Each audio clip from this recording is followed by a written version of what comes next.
Greetings, everyone. My name is Crystal Gail Crawford.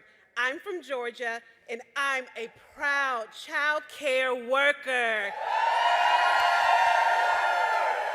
Yes, do we have any other child care workers in the building? Well, let me take you on a quick journey.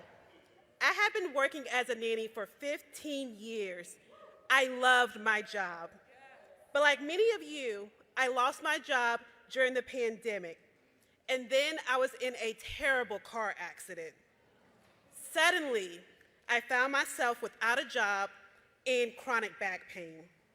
So I moved home, had surgery, and my parents cared for me. That's when I realized in a whole new way how important care is. It's a constant in my family. My grandmother relied on the care of my aunt, who was a pillar of strength. But in 2022, my aunt tragically passed away. So my mom stepped up. Even as she was grieving her sister, she took on the role of caring for her mother. Care doesn't wait for you to finish grieving. Witnessing my mom's dedication and selflessness was inspiring. Now, we all have someone in our lives who inspires us with their dedication. But I want us to pause for a moment, because in my story, that person is my mom. But in someone else's story, that's you. Yes, so point to yourself, because you are all someone's hero. Care is fundamental aspect of our humanity. That's why we are here today, to make the care we all need a reality and not a dream. Come on, friends, it is my great honor to introduce to you today our care champion-in-chief. Yes, he brought the care agenda to the forefront of our nation's economic agenda. He honors the essential work of care workers like myself, and he is ready to fight alongside us for the care we need and deserve in our country. Ladies and gentlemen, please help me welcome President Joe Biden.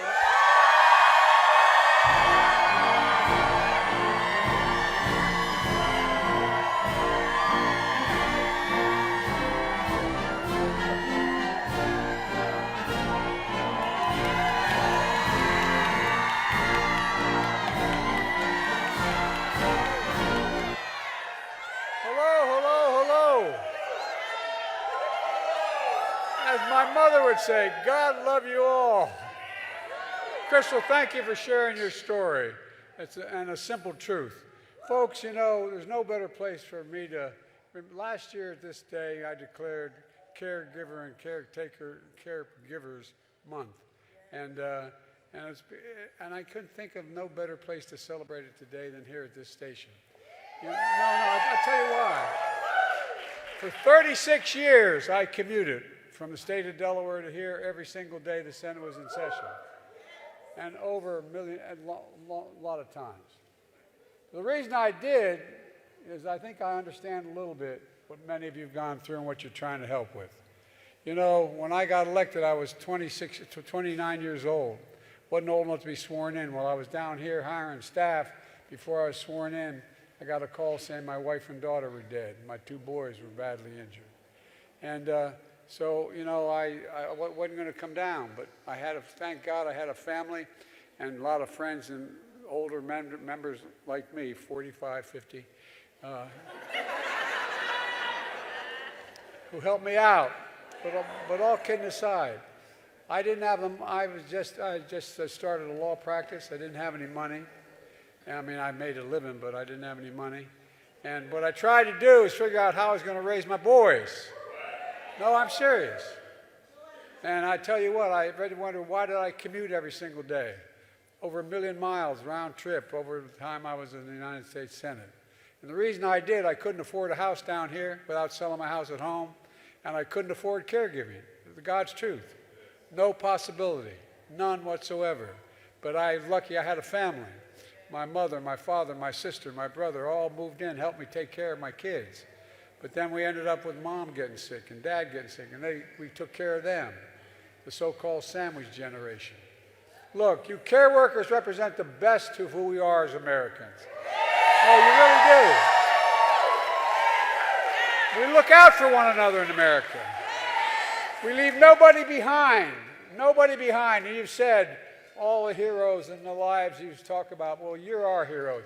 You're the heroes to so many individuals. You really are. And you represent so many people who do it, and do it out of love and concern, not because of the pay, because they're not getting the pay they need. It matters. As your president, I'm here with a simple message. I give you my word. I have your back. I have your back. I also want to thank the family of Audie Barkin, whose widow Rachel and her son here, Carl, are here just backstage. Just met with them. Their family embodies why care matters. It's critical to the dignity of care, the dignity of all caregivers and workers. My dad used to say, a job, Joey, give him my word, a job's about a lot more than a paycheck. It's about your dignity. It's about respect. No, it really is. It's about being able to look your kid in the eye and say, honey, it's going to be okay. Care workers and caregivers are critical to our families and to the entire economy. That's why, as a candidate, as president, I was determined to turn things around. We made progress, but there's so much more that we have to do. So much more. If we want the best economy in the world, we have to have the best caregiving economy in the world. We really do. They're not inconsistent. They're consistent. But the cost of care is too high, and pay for care workers is much too low. Take child care. A typical family spends $11,000 a year on child care per child. Per child. If you live in a big city, that can be $17,000 for each child, more than their college tuition if, God willing, you're able to get there.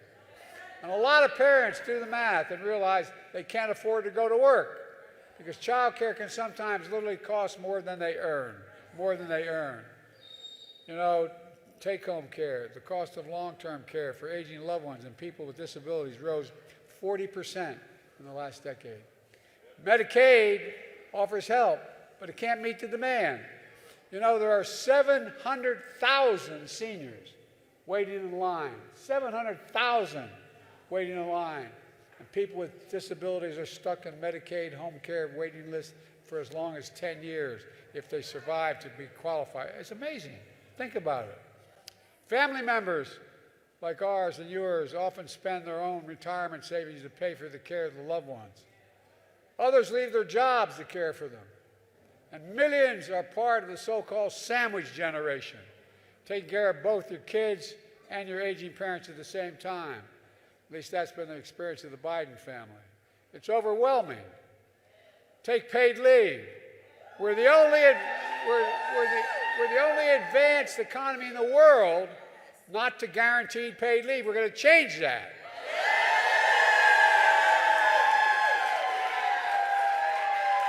That means to help a loved one, many folks have to leave work to find out later that they've been fired. In the United States of America, no one should choose between caring for a parent who's raised them, a child who depends on them, or a paycheck that they need. That's not why it should be the way it should be. No, I'm serious. If you wonder whether I feel strongly about this, I do. Look, more often than not, from child care to elder care to lack of paid leave, it's women who bear the brunt.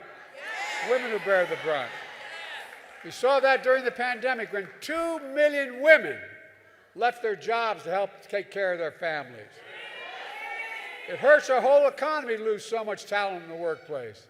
And it keeps women from earning equal pay they deserve because they say, well, you haven't been here. Look, in fact, care workers are predominantly women as well, women of color and immigrants who are overworked, overlooked, and underpaid.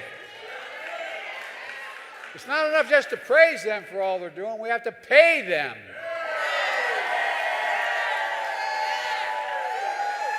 To invest in our care economy. As soon as I came to office, I signed the American Rescue Plan. Not a single Republican voted for it, I might add, not one. It made our nation's biggest investment in child care ever. For example, it kept 225,000 child care working centers open, giving parents an opportunity to get back to work. Well, I tell you what, you want to come make a speech or shush up, okay? I'm not messing around with him. He looks like he could take me. Ask me. Look, it expanded the child care tax credit, cutting child poverty in America in half. That's what it did. It cut it in half. Overall, my administration increased funding for nearly 50%, by 50% for child care. And in the coming weeks, we plan to release new rules to strengthen staffing standards in nursing homes, to get home care workers a bigger share of Medicaid payments. But that's not going to be enough. I want to do more, and we can do more. My budget for next year makes key commitments to children, seniors, and people with disabilities, and to caregivers who look after their loved ones. First, for working families with small children, we're going to guarantee affordable quality child care. Most families, from our plan, most families will pay less than $10 a day per child, saving millions of folks as much as $7,000 a year. That's a lot of breathing room for young families who need it badly. We'll also restore the expanded child care tax credit, lifting millions of children out of poverty. And by the way, this helps the economy. It doesn't hurt you, it helps the economy. You know, our Republican friends let that expire. Well, we got to expire a couple of them politically in order to get this passed. Together, we're going to bring it back. Second, seniors and people with disabilities, we're going to expand Medicaid home care services and reduce that 700,000 person backlog. That'll mean more folks can live and work in their own communities with dignity and independence. More home care workers will start getting a better pay and benefits and dignity they deserve.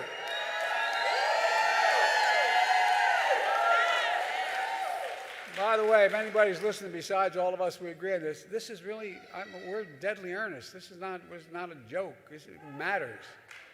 Third, for everyone caring for a loved one, my budget would finally create a national paid family and medical leave program. Finally.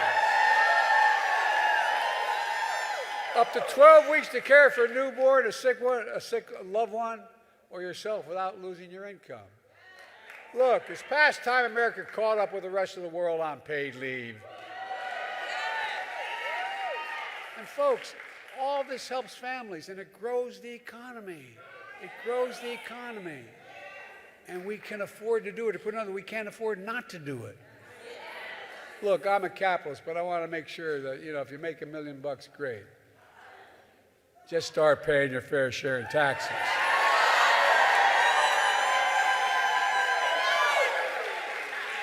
But let me ask you, does anyone here think this tax code is fair? Raise your hand. I don't either. The last administration enacted a $2 trillion tax cut, overwhelmingly benefiting the very wealthy and the biggest corporations, and exploded the federal deficit more than any other president has. We've cut the deficit, by the way. It added more to the national debt than any presidential term in history, and it's due to expire next year.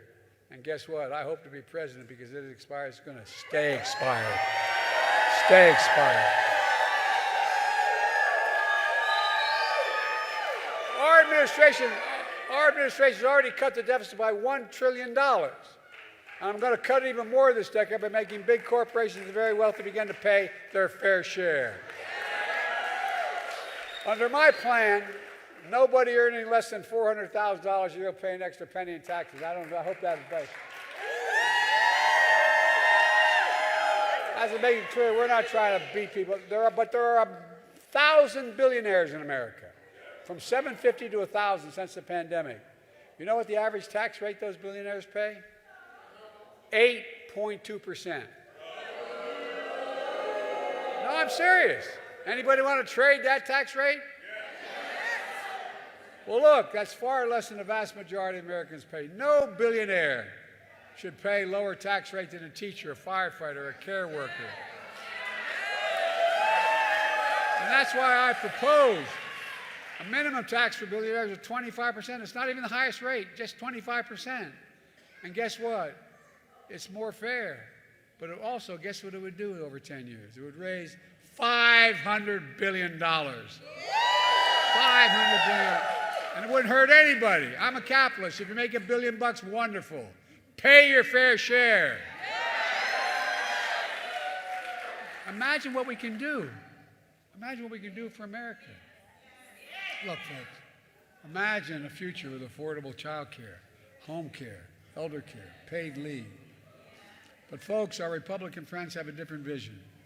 Republicans in the House of Representatives, and by the way, Rosa DeLauro, she was here, I was told, she's a hell of a champion for all this. They just released their budget, the Republicans, that cuts caregiving programs by a third. The ones that exist, cuts them by a third. For example, it would mean 260,000 fewer kids in child care. My predecessor and his MAGA friends want to, I love the phrase, the language they use, they want to terminate the Affordable Care Act. Terminate. Well, guess what? Killing millions of Americans, taking them off of health care, insurance, is stripping others of services like home care. Folks, by the way, you know how many times they've tried to take out Obamacare, Affordable Health Care Act? 49 times they've tried. They can keep trying, but they're not going to get it done. And look, when it comes to Social Security and Medicare, my predecessor recently said, quote, there's a lot you can do in terms of cutting. God love him. Right on cue, House Republicans released their budget that would raise the retirement age of Social Security, the budget they submitted for next year, and slash Medicare while they cut taxes for the very wealthy again. I got a better idea. I'll protect Social Security and Medicare and make the very wealthy pay their fair share to make it work.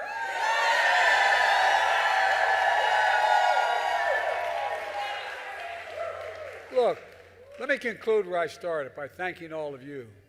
As Crystal said, you're all, and I mean this sincerely, you're all somebody's hero. That's what I see in our nation's caregivers. Heroes. We need you. Not a joke, we need you. And together, I know we can do this. I've never been more optimistic about our future. We just have to remember who we are. We're the United States of America. There is nothing beyond our capacity. Nothing. If we do it together. So let's stay at work, get to work, keep working, and God bless you all. May God bless our troops. Thank you.